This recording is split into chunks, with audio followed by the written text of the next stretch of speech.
Le savoir-faire horloger, florilège de connaissances et de gestes précis relayés à travers l'Europe, s'est affiné au cours des générations. Il est devenu un art d'excellence dans des régions où les hivers sont longs, où la nature somnole et où il neige du temps libre. Des paysans horlogers aux manufactures écloses sur les pentes jurassiennes, une culture s'est transmise jusqu'à nos jours. Confrontée à la modernité, la tradition artisanale a ainsi survécu et est même devenu un flambeau de la haute horlogerie.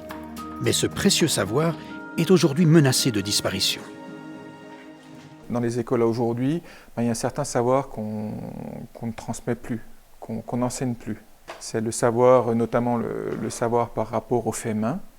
Ça veut dire que l'enseignement au niveau des écoles se prête à préparer les futurs horlogers par rapport à l'industrie.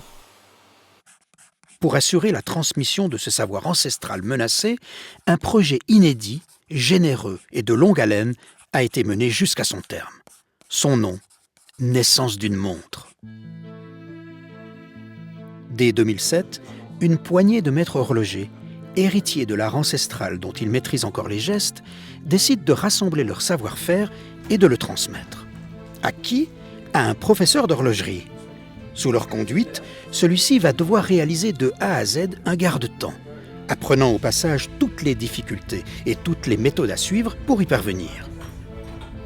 Étalé sur plusieurs années, l'apprentissage sera documenté, filmé et conservé pour les générations à venir. Quant au professeur élève, il retrouvera ses classes et leur diffusera un savoir concret. L'initiateur du projet est un des maîtres de la haute horlogerie, Robert Greubel. Pour lui, la transmission du savoir-faire horloger n'a pas de frontières, pas plus qu'à l'origine. C'est un patrimoine universel. C'est pas helvétique, c'est pas suisse, c'est universel. Deuxième acteur du projet, Stephen Forsey, complice de Robert. Les deux hommes ont fondé ensemble la manufacture Greubel-Forsey, aujourd'hui considérée comme l'une des plus prestigieuses du globe. Un art où la passion est le mot-clé. Troisième homme à s'associer au projet, Philippe Dufour.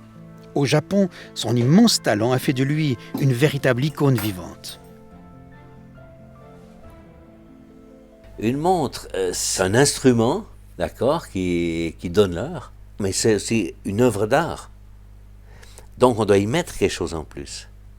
Alors que si vous prenez les éléments constitutifs qui sortent des machines modernes, vous les mettez en place, votre montre elle va bien fonctionner. Mais l'esthétique, elle ne sera pas là. Il va manquer quelque chose. Il va manquer l'âme à la montre.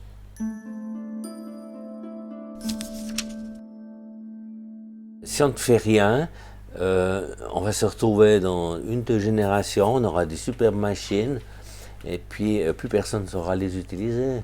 C'est en partant de ce constat où on s'est dit on ne peut pas rester là les bras croisés. Et une des idées, c'est de dire voilà, on se focalise sur un jeune horloger, en l'occurrence Michel Boulanger, et on lui transfère notre savoir-faire pour qu'il perdure, pour qu'à lui, à son tour, le transmette aussi.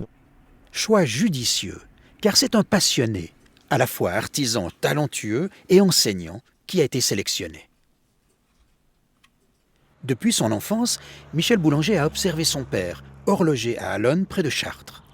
Il s'est épris de cet art et depuis lors, où qu'il soit, il y pense, habité par la volonté de transmettre cette flamme à ses élèves. En tant qu'enseignant dans le technique, si on ne pratique pas, on perd. Je ne peux pas concevoir d'enseigner sans avoir au moins de l'expérience. Ce que je propose, c'est qu'on énumère encore, je dirais, les points principaux de notre partenariat en quelques mots. Donc, c'est de réaliser à la main donc un tourbillon simple, 3 aiguilles. Il y aura bien sûr le soutien de Philippe pour toute la partie, je dirais, fabrication, décoration, montage traditionnel. Et de notre côté, donc Steven, moi, Greubel-Forsey, quelques collaborateurs de Greubel-Forsey, trouvera le soutien, je dirais, plus général par rapport à ce projet.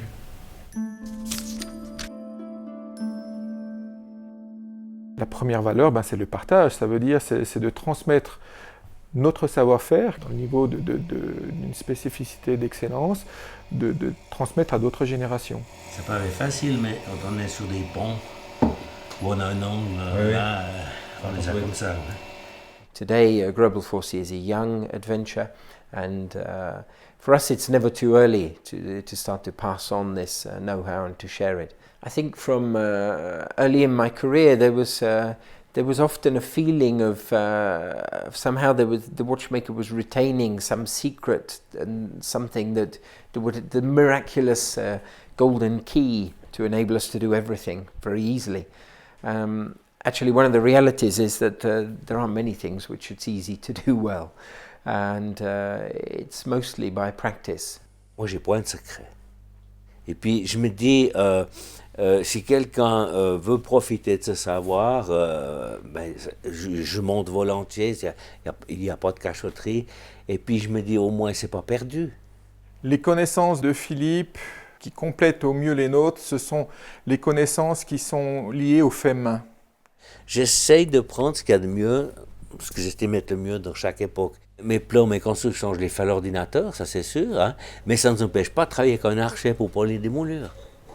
Rebelle Forcet, on est aussi dans la tradition, mais avec une touche très contemporaine. Et puis ces deux façons de travailler réunies donnent quelque chose de très complet par rapport à ce savoir-faire de l'excellence. Bienvenue chez moi, dans mon petit atelier. C'est là que j'officie, comme on dit. Et dans cet atelier, disons, on arrive à faire pratiquement tous les éléments d'un mouvement de montre. Ici, on a une machine qui permet de faire des décorations sous forme de liseré sur les mouvements. Chaque fois que je finis, je dévisse, je visse. Et après, je dévisse pour avoir juste juste la pression voulue. Pour le cahier des charges concernant la naissance d'une montre, la seule chose qu'au démarrage qu'on s'est donné, c'est 1750 à 1850. Donc cette période-là, ça correspond à des horlogers célèbres comme Abraham Louis Breguet, Antoine Lépine, Julien Leroy, Ferdinand Berthoud. Et à partir de ce moment-là, on a commencé à faire des esquisses, proposer des choses. Et tu verrais comment disposer. Montre ronde, généreuse en diamètre, à peu près entre 36 et 38, en diamètre de platine. Pour que ça reste utile et pratique, tu ne peux pas trop imaginer mettre le barillet dessus. The whole process of sharing this knowledge is the most important, perhaps for me, than the end result itself.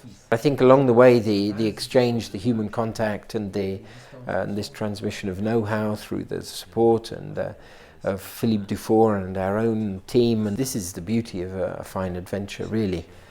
Et Edgar, la roue, c'est des gros noms. Hein, et oui, à mon avis, il y a un problème.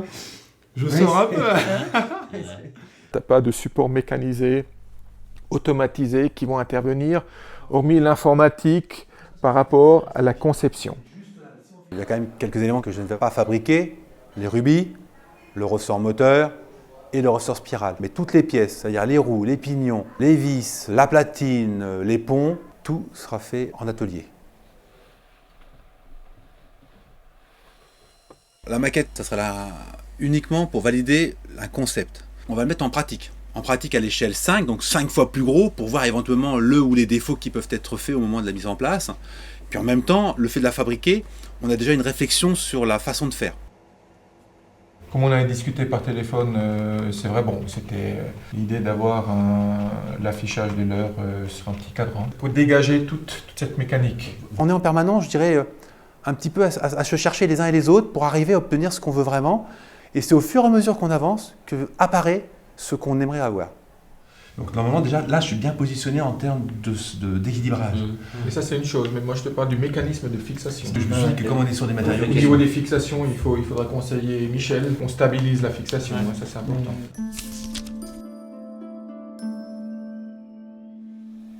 Le balancier, c'est le cœur de la montre, c'est lui qui donnera toute la puissance à la montre, avec le spiral, les deux ensemble c'est le cœur.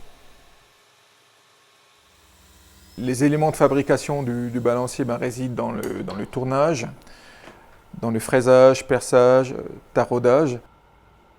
Les difficultés du balancier résident dans la précision même du balancier et la répétabilité par rapport à son poids, sa masse, son moment d'inertie. Certaines parties du balancier, on va essayer en termes de décoration de ne pas les retoucher.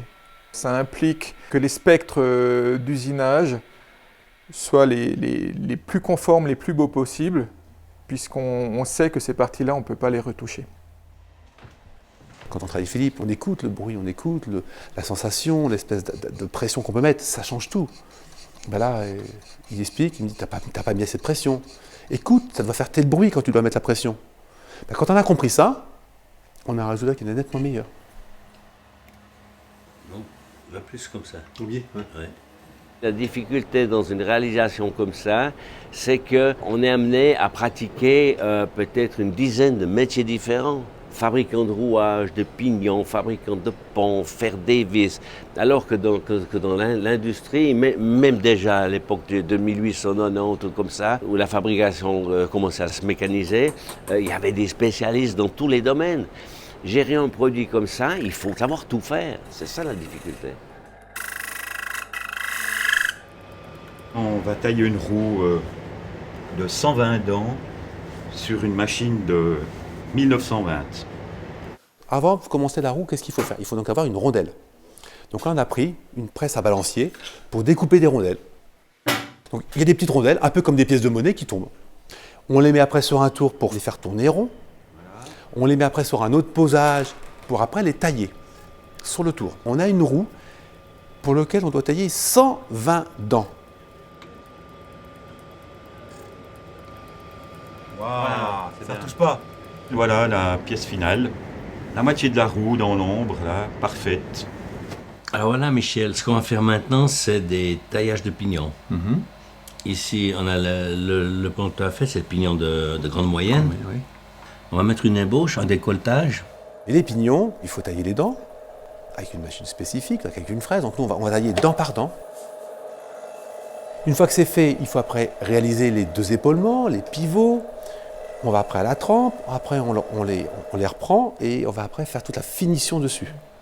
Ouais, les dents n'ont pas l'air très droites. Déjà, on se rend compte déjà. On va les contrôler. D'accord, ok. Notre fraise est trop à l'extérieur. Encore. Top. On retaille à nouveau. On retaille à nouveau et puis comme ça on sera fixé, voir si la correction était bonne. On est parfait là. Alors maintenant la machine est réglée. Ce que tu vas faire en faire une trentaine. 30. Ouais. Parce que y en a toujours un ou deux qui vont tomber peut-être à la trempe ou comme ça. Et puis il en faudra quelques-uns pour former la meule de bois. On se rend compte que chaque chose a une importance. C'est des petits éléments, mais si on a un seul élément que l'on ne fait pas correctement, ça va mettre en péril les autres. Le plus compliqué à mon sens, ça a été toute la partie rouage, toutes les roues à fabriquer et les pignons.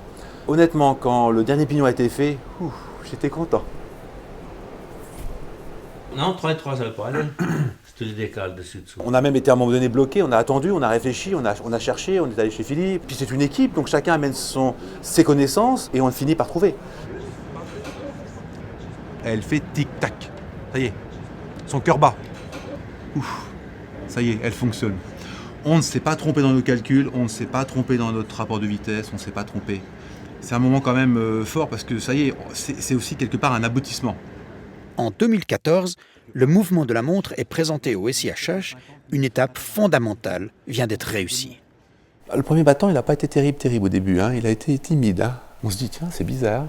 Et puis après, bon, on corrige 2-3 petites choses, parce que ça reste, il faut savoir que c'est tous des éléments qu'on fabrique, il faut les ajuster ensemble. Puis après, quand elle prend sa puissance, puis qu'on voit que le balancier monte en puissance, puis qu'on entend ce tic-tac, c'est juste magnifique, quoi. C'est musical.